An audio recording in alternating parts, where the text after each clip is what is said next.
I can learn about this and then just teach people, because the biggest impediment for people using cost segregation was literally not knowing what it was. Welcome to the Freedom Point Real Estate Podcast, where we talk about creating more time freedom through passive real estate investing. Passive investing in real estate challenges conventional investment wisdom. We are passionate about learning and sharing resources with others who are ready to transform their investing mindset. Quick disclaimer as always, I am not a CPA, I am not an attorney or a financial advisor. This is not financial advice, not telling you or anyone else what to do. The views and opinions expressed in these podcasts are provided for education and informational purposes only and are not necessarily the views of my employer. I'm glad you're here. Now let's dig in. Welcome back, Freedom Point Podcast listeners. Thank you again for jumping into yet another episode of the Freedom Point. So glad you're here with us again today. I've got another amazing guest with an amazing topic to talk about. Yonah Weiss, welcome to the show. Thank you, Jeremy. Pleasure to be here. Yeah, absolutely. I'm looking forward to it. And I just wanted to start out by letting my listening audience know that we're here really to talk about something that I get a lot of investor questions regarding, and that is cost segregation studies, bonus depreciation, passive losses, K1s, real estate professional status. I kind of lump all of those kind of discussions into the same, box. But just to let my audience know a little bit more about you, Yonah, before we get started. Yonah is really a powerhouse with property owners and tax savings. He's assisted clients in saving over $1 billion on taxes through cost segregation. He has a background in teaching and a passion for real estate and in helping others. And he's also a real estate investor himself and the host of a top podcast called Weiss Advice. Yonah also has a number of children as well. You've got me by 2 with 6. That's right. So Yonah, welcome to the show. Glad to have you here and really looking forward to chopping it up with you. If you'd be so kind as to let our audience know a little bit more, about you, what you're focused on today, et cetera. Absolutely. Thank you again for having me on the show. And I appreciate you shouting out the podcast, which you were a guest on recently. And I encourage your listeners to check that out to learn a little bit more about your story as well, as we dove deep into that. And that was a lot of fun. My background, as you mentioned, is in teaching. I was a teacher for about 15 years before kind of getting the real estate bug, so to speak, because, like you, I was, kind of looking for something else, for something a little bit different, in a different way. You had a very successful sales career. I had a very successful teaching career, which left me in debt, right? And left me with, 6 kids and not much to save for it. So about 10 years ago, after the birth of our 6th child, I was really kind of looking for something else that would help get me out of debt, help provide more income. And real estate kept coming up in conversation with friends when I mentioned I was looking for, a new opportunity or something to do. And tried my hand at several different things. We did some brokering, did some hard money loans, commercial mortgage brokering, that kind of stuff. So I got a lot of education in the commercial real estate world through that. And I really was mentored by, I should say, an apprentice, a good friend of mine who had been in the industry for a decade prior to me. And he really kind of took my hand. I literally sat in his office for like 8-9 months, just every single day. And we just like grinded it, cold calling and learning everything there was to know about commercial real estate. One thing led to another. I was offered a position with this cost segregation company, Madison SPECS. And at the time, I really didn't know much about cost segregation. But to my surprise and pleasure really was the knowledge that almost nobody else I knew in the real estate world that I developed relationships with over the prior 2-3 years, none of them knew about cost seg either. And so it was like this light bulb moment went off in my head. And it was like, wait a second. Why is it that nobody knows about this, yet it seems to be such a powerful thing? And it was a conversation I had with one of my mentors at the time, who was a very successful real estate developer, 25, 30 years in the business. And I was like, hey, do you know about this thing, cost segregation? I'm thinking about, taking a job. And he said, oh yeah, I love it. We use Madison SPECS on all our properties. And I was like, okay. So I asked him, I said, so why is it that everyone else I talk to, no one's even heard of it? And he said, it's a no-brainer to use cost segregation. And to me, that was like a light bulb moment. Like, okay, it's a no-brainer. And we'll get into more of why that is and how that is. But at the same time, nobody knows about it. And I'm like, wait a second, I'm a teacher, like I'm an educator. I can learn about this and then just teach people, because not the only, but the biggest impediment for people using cost segregation was literally not knowing what it was. And I was like, I can do my best to kind of solve that. And, thank God over the last, 7-8 years, I think I've done a pretty good job at doing that, of helping educate the world about this amazing tax strategy. Yeah, well, speaking of that, I'd say we just dive right into it if you're good with that. And I'd love for you to kind of explain, especially for those that are unfamiliar with cost segregation. Can you really explain what it is and how it helps property owners save on taxes? Sure. As I mentioned, it's a tax strategy, it's an income tax strategy. So we'll take a step back and understand how depreciation works. So depreciation is a tax deduction that you get when you buy a property. Any property besides for your primary residence, whether it's commercial, residential, you're allowed to take a deduction called depreciation. Now, don't get confused and thinking that it's a negative thing, right? It doesn't mean that your property is going down in value. It's actually just a borrowed term. It's a deduction the IRS allows you to literally write off the value of the property over a long period of time, 27 and a half years or 39 years for commercial properties. And you're able to take this deduction as if the property were going down in value. But like I said, it's a borrowed term because it's totally subjective to you as the property owner, which means when you buy a property, that schedule starts over, right? You get to start the 27 and a half years when you buy a new property and based on your new purchase price. So that's what depreciation is. Okay. And in and of itself is a huge tax benefit, right? However, cost segregation is essentially breaking down that depreciation and making it a more advanced version of that depreciation. So it used to be called component depreciation, which makes a lot more sense. So essentially what we're doing is we're breaking down the property into its individual components and saying the structure, the roof, the walls, the foundation, the windows, doors, all that stuff, that's the main value of every property. And that depreciates on that longer 27 and a half year or 39 year schedule. However, there are other components within the property that depreciate on faster depreciation schedules. So cost segregation is a way to accelerate the depreciation of certain components within the property that depreciate faster. And that can be stuff like furniture and fixtures and appliances, and even stuff like, wall coverings or carpeting, flooring, cabinets, countertops, anything that's non-essential to the structure, we can now depreciate on a 5-year schedule. So we can take a huge deduction in the first 5 years, as opposed to waiting and just taking an equal amount, every single year, which would have ended up being around, 2 to 3% of the property value deduction every single year, right? So if you're $1 million property, you're going to take about, between $20,000 and $30,000 deduction every year with normal straight line depreciation. Comes in cost seg, and you're literally in the first 5 years going to be doubling or tripling that deduction, because we can take, 20 to 30% of the property value to put in these faster depreciation categories. No, I was just saying it makes total sense to me. I'm just kind of curious because I think about, when it comes to real estate, you really have those that think of it in terms of, your single family properties. Maybe you've got investors that own, multiple properties in kind of a portfolio on the single family side, or maybe they just own one. Maybe they inherited grandma's house or something like that, right? And they're renting it out and they're becoming a landlord through that process. But then you also have this other side of investors that, are invested into real estate as passive limited partner investors, where they don't, really own the property directly. They're not making decisions. They don't have voting rights, those types of things.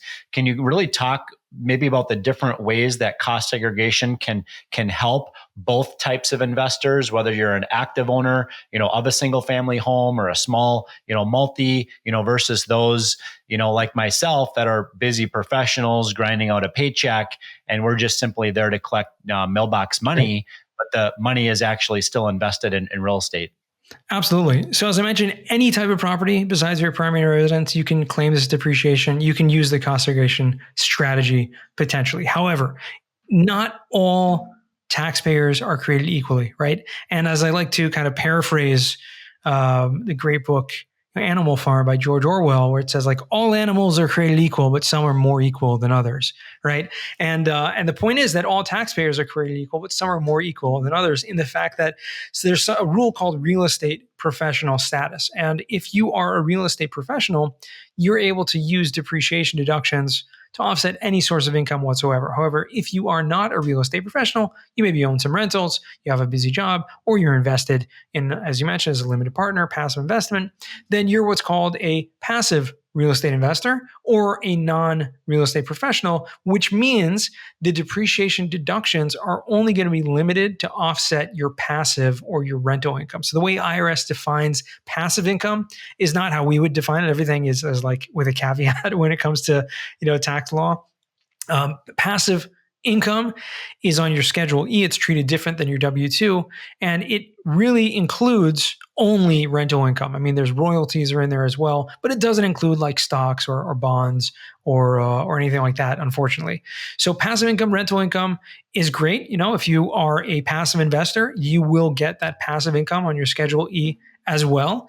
And but the depreciation can only be used to offset that. So before I get into the real estate professional designation, I just want to mention that there's almost no other investment vehicle out there that you can make money on that investment and pay little to no taxes on it just through the process of depreciation and cost seg. So even without the real estate professional status for a passive investor, in and of itself is a huge benefit just to be able to make that money and not be taxed on it, essentially. And so that's a huge benefit. However, the real estate professional status, someone who is like yourself, more full-time, or if someone is a realtor or their spouses, and this is the great rule, only one of you needs to have this status, whether it's you or your spouse, and you're able to claim this benefit. And I'll repeat what the benefit is in a second. Just to define it, it means that you don't have another full-time job. So you're full, the majority of your hours working are materially participating in the real estate trade or business, which can include, renting, operating, acquiring, building, constructing, or brokering, which is the big one. Because if you are a real estate broker, an agent, a realtor, whatever you want to call it, you or your spouse, again, only one of you needs this, are automatically a real estate professional. Now, again, the benefit is that you can now use cost seg to offset any source of income whatsoever from you or your spouse, which is huge, which I've seen many people get into this real estate professional status. And, one of the, couple goes in and becomes the professional, whether it be a broker or just, full-time kind of managing the portfolio. And they're able to use the tax benefits that come along with it to make more money after taxes than both working full-time. And so that's incredible. Yeah, it makes total sense. And it's been very incredible with me personally. My wife claims the real estate professional, status, and we've fortified that strategy, with our CPA, right, in terms of the types of activities that she's involved with in order to qualify, for that rep status. And in full disclosure, I went from the 37.5% federal tax bracket down to the 12% federal tax bracket as a direct result of it. So, immediately as I make more and more investments as a limited partner passive investor, I'm really seeing a benefit right away, day one, on those investments because I'm lowering my tax bill, if that makes sense. Absolutely. And, some people might hear this and think, probably not the people listening to your podcast, but some people might hear it and think like, wait a second, you're making much more money than me, yet in a much lower tax bracket. Like, how does that even make sense? And it's the same reason why I remember, 4 years ago, go back to when Trump was 8 years ago when Trump was elected in the first term, was, a big title. I remember on the New York Times headline was, Jared Kushner, who was Trump's son-in-law at the time, pays zero, 300 million net worth and pays zero in federal income tax. And it was made out to be like, he's, doing tax evasion and kind of shady illegal stuff. And obviously that's the way the media likes to spin these kind of things. But in the truth, when you actually read the article, you saw he was using tax strategies like 1031 exchanges, like cost segregation and things like that to actually use the tax code for the benefit. And it's there as an incentive program, really. And we can get more into that if you want. But I think it's really important to understand you're not doing anything illegal here. This is actually, according to the IRS, the preferred method to depreciate your property is actually to do cost segregation. Yeah, no, and I'd love for you to drill down on that and explain, to our audience why the IRS supports and encourages through tax law to utilize, depreciation, benefits to offset, your tax consequences. Like, why is the IRS so in support of this? And they've created rules around it to encourage people to make investments in real estate. Yeah. So the tongue-in-cheek answer is that the majority of people in the Congress are real estate investors, right? And so they're making laws to benefit themselves. But obviously, that whether that's true or not, I think that's irrelevant. I first learned about this in Rich Dad Poor Dad. He talked about this briefly, and then in a great book, which I highly recommend to everyone, called Tax Free Wealth, which was written by Tom Wheelwright, who was the Rich Dad advisor, CPA, and he writes in there that the tax code is really an incentive program, and he says that there are the government wants to encourage the economy to produce, jobs, to produce business, to produce revenue for, the economy. And the way that you do that is by incentivizing business people to do certain activities, which is why, people who are self-employed, people who are entrepreneurs or business owners in real estate, specifically oil and gas, other kinds of things, that the government wants to encourage people to do these things because it benefits the economy at large. And so just to think about simply, real estate is really it's everywhere, so whether it be, multifamily or single family, which, you're in, which is something that everyone needs a place to live. And the majority of the country lives as renters. And so you need people to own that. The government doesn't want to be in the real estate business. The government doesn't want to own housing. It wants people to do that. So you need to encourage people to do that. Shopping, right? Which is a huge thing as well, right? Shopping malls, whether it be office, people need to work, all these kind of things. These are places we think about people have jobs. Not everyone thinks about the real estate that is really attached to the jobs or the companies or the places we work, the places we go. You go to the gym, you go to the a restaurant. All these things are retail, are properties, and there are owners of those that we want more of these things so we can, as a society, function, and it creates more jobs, the more businesses there are, et cetera, et cetera. So I think, again, it's just really an incentive program for people to be encouraged to be more involved in those activities. Yeah. And ultimately, at the end of the day, it more than likely also increases the tax base, which is important when you're the IRS.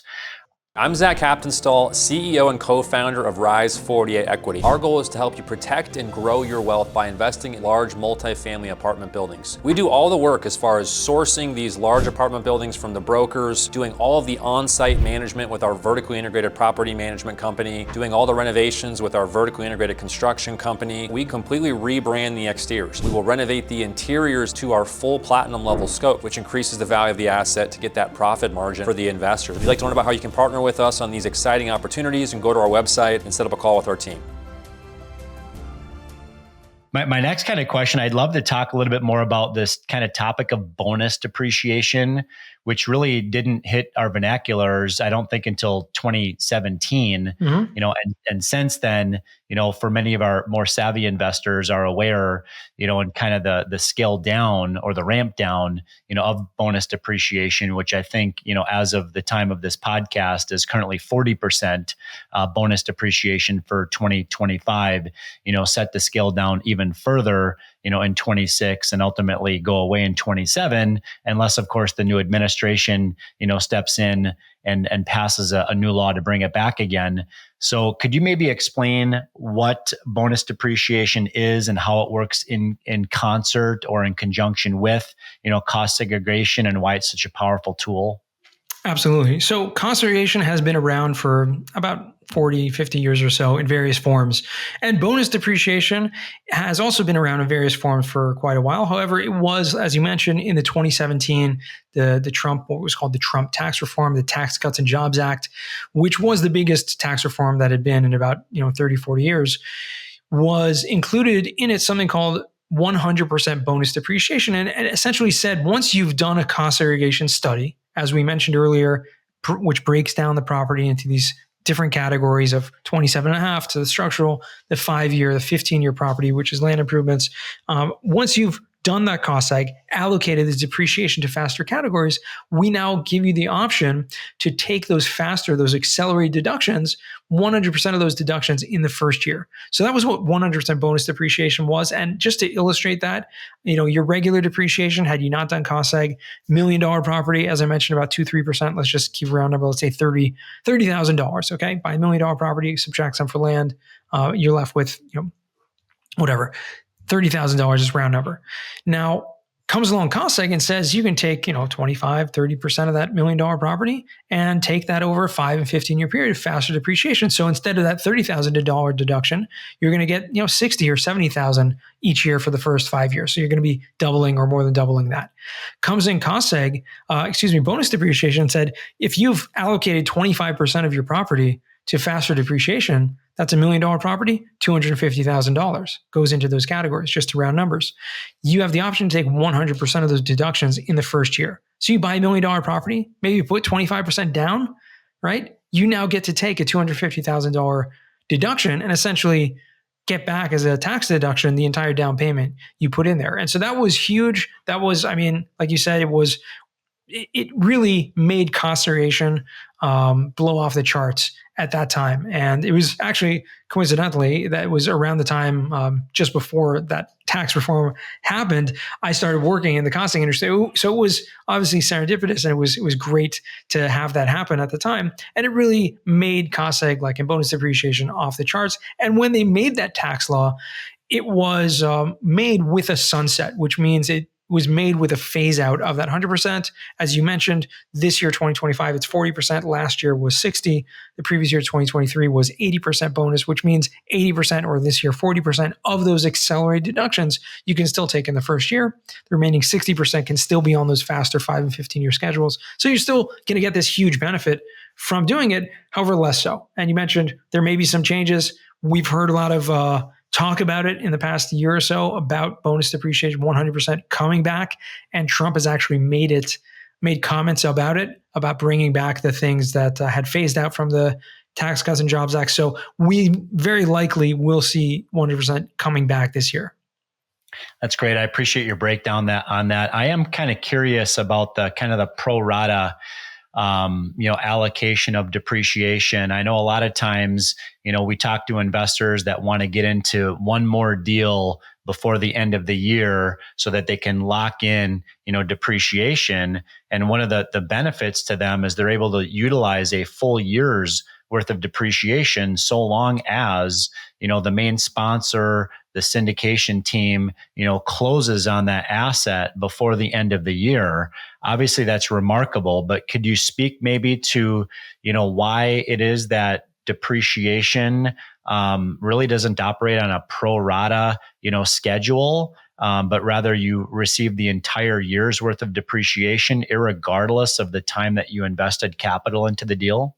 Sure. So actually, depreciation is treated pro rata, whatever you want to call it. And however, bonus depreciation is not. And so that's where the distinction is made, which means you're able to claim depreciation, right? Let's say we had this $30,000 deduction you can take every year for your $1 million property.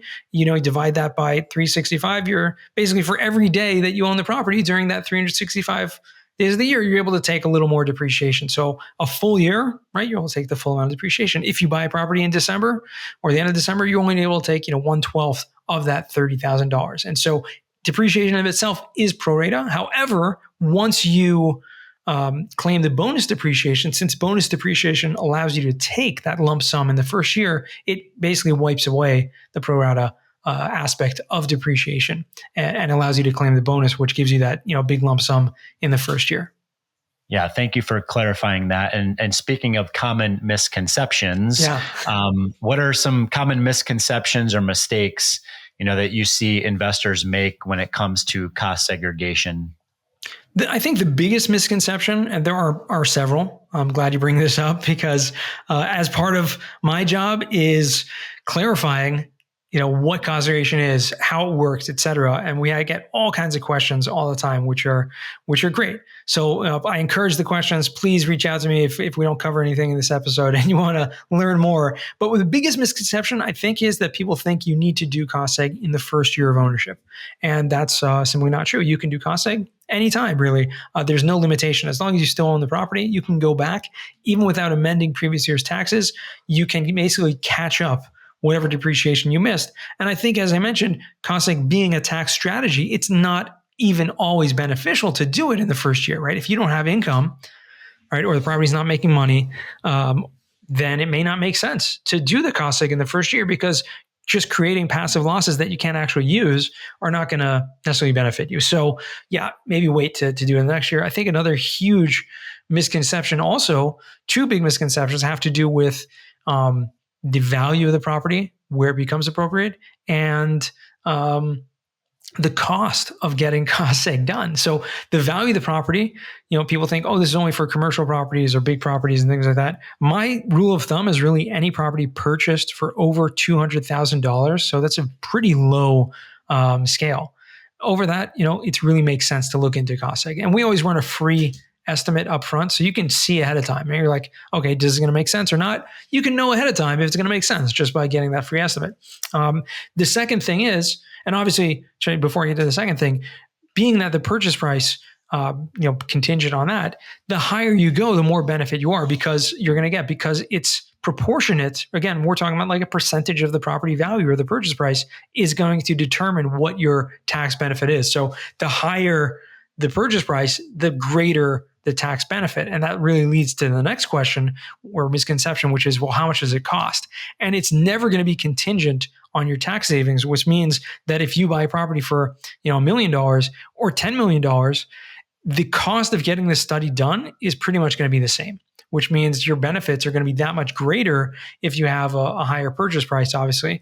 And how much would that be, you may ask, right? It really does depend, but in this day and age, right, 2025, and I can only speak to Madison SPECS, we're the biggest national company doing this, and I know we're pretty competitive in pricing, could be anywhere between around $3,000 for single families, all the way up to about $10,000 for large commercial properties. But typically the sweet spot, especially multifamily properties, around the $5,000 to $6,000 range. And so it's not a lot. If you're talking about getting, $1 million of tax benefit, paying, $5,000 to get that done is completely insignificant.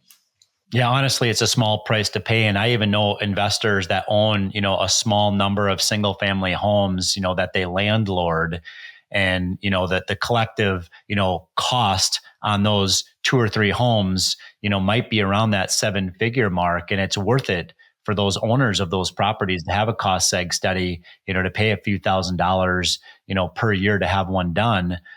Because of the tax benefits that they're receiving.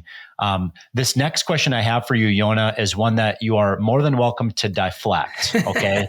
So you don't have to answer this question, or you may deflect this to another resource, but I'm going to ask it anyways, because I think it's really important to mention. You probably know that I wrote a book called The Fundamental Investor, and I talk about cost seg studies in my book, and I talk about things like depreciation, bonus depreciation, all those types of things. But I also mention recapture. Mm-hmm. Okay. So could you maybe speak to the recapture that investors should plan for, okay, at the time of exit, and why that recapture isn't maybe as bad as people see it on the surface? Yes. Excellent question. I'm glad you brought that up, because I always like to bring that up if it's not brought up, because it is probably the most important thing to consider. And you're absolutely right that it is not as bad as it may seem on the surface and as people make it seem to be. If you go on Bigger Pockets, you're going to find all kinds of wrong information about depreciation recapture tax. And I call it recapture tax because that's exactly what it is. It is a tax that you are subject to upon the sale of a property. So similar to capital gains, which most people are familiar with, if you sell a property and you make a profit, you're going to be taxed on that difference between the purchase and the sale price. So too, depreciation and recapture tax is considered an unrealized gain, meaning you've claimed depreciation, you've claimed these deductions. Now upon sale, you're going to be subject to be taxed on the amount of depreciation taken. Now, obviously, if you do cost seg and you're taking more depreciation upfront, that's going to be a bigger tax hit on the sale. However, to kind of soften the blow, being subject to a tax is not the same as paying tax. Okay, and that's a really important thing to note here, because there are several different ways to either defer or reduce or completely eliminate depreciation recapture tax. So it does not mean, I just want to reiterate at this point, people hear recapture and they think it means I'm paying it all back, which that's not at all what it is. You're subject to a tax on the amount. Recapture, right? It sounds really, really horrible. Like I'm taking depreciation, and literally I've seen this dozens of times on Bigger Pockets and other forums where like, don't do cost seg because you're going to take that depreciation, you're just going to pay it all back. And that's just completely false. It's misleading and it's wrong. And being subject to that tax, obviously, you need to plan for it. Like you mentioned, Jeremy, it's really important to plan for that, because if you don't have another property, or you don't plan to do a 1031 exchange, or you don't plan to, use other strategies, then you will be subject to that tax upon the sale. However, I'm going to mention a couple really important things that a lot of people don't even know about that will help to either reduce or completely eliminate that recapture tax upon the sale. The first thing is just something, we talked about these passive losses, right? Passive losses, if you have more deductions than income, then you create what's called a passive loss. And that passive loss carries forward and you can use it next year.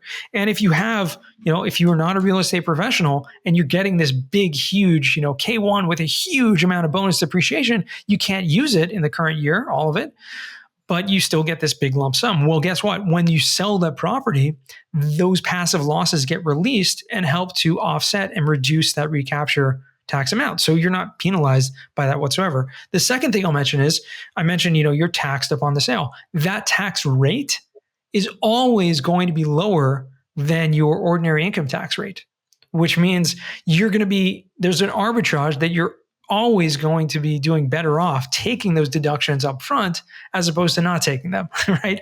So you're always going to benefit from doing the cost seg as opposed to the recapture. Again, you have to plan for it, right?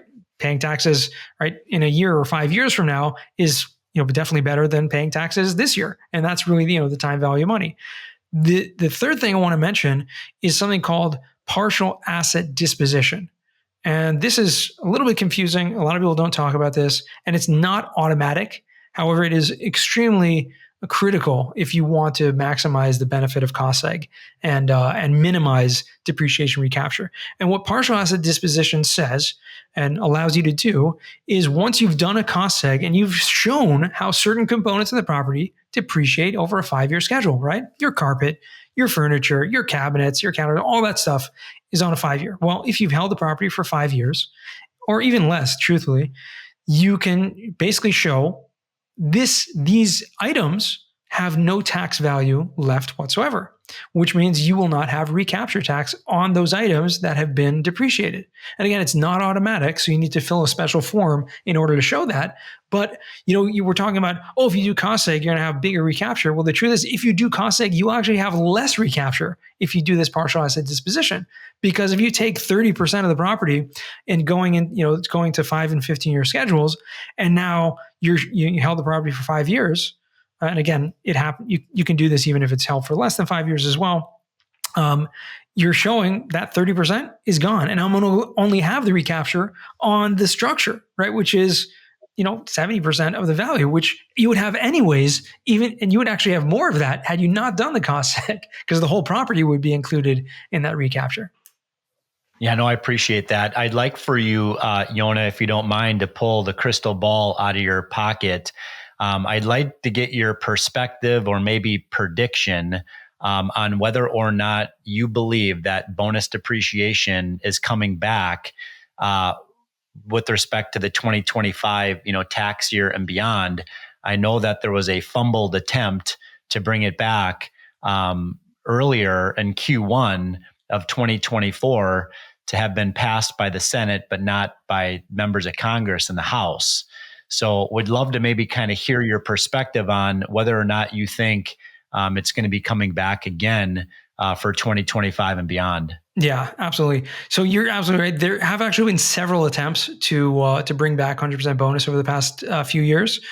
And it actually, like you said, made it all the way to the House. It was passed with huge bipartisan support in the House back in January of 2024. And that was, I mean, really, in my opinion, a little unexpected because it was like a huge majority of both Republicans and Democrats that supported. And it wasn't just 100% bonus. There was a lot of things in it was like a thing called the Relief for American Families Act or something like that.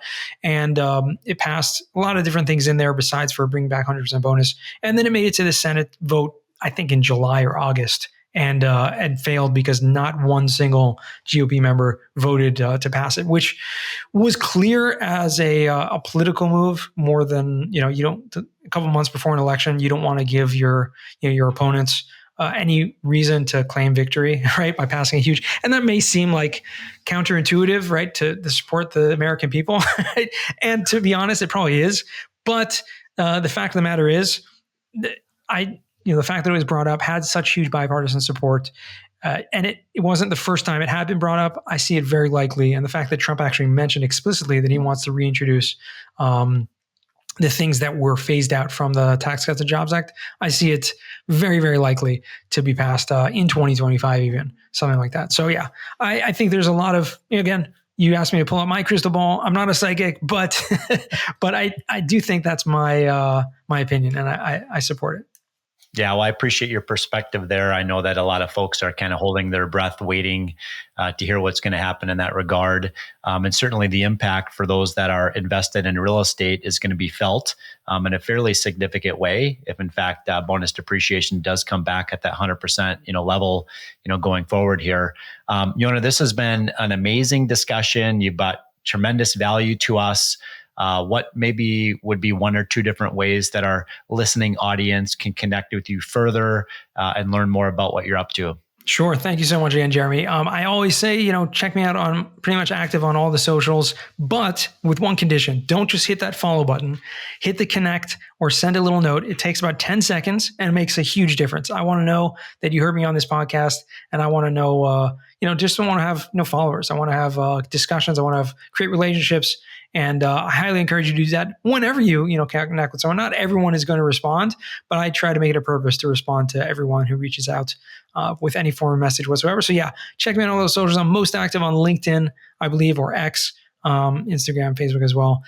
Or you can go to YonahWeiss.com, which has a lot about not just what we're doing in the Cost Seg, but also our podcast and our, as you mentioned, Jeremy, earlier, real estate investing activities as well. Well, Yonah, this has been tremendous. Really appreciate your support and the conversation that we've had today. And for our listening audience, thank you again for joining another episode of The Freedom Point. We look forward to having you join us on the next episode.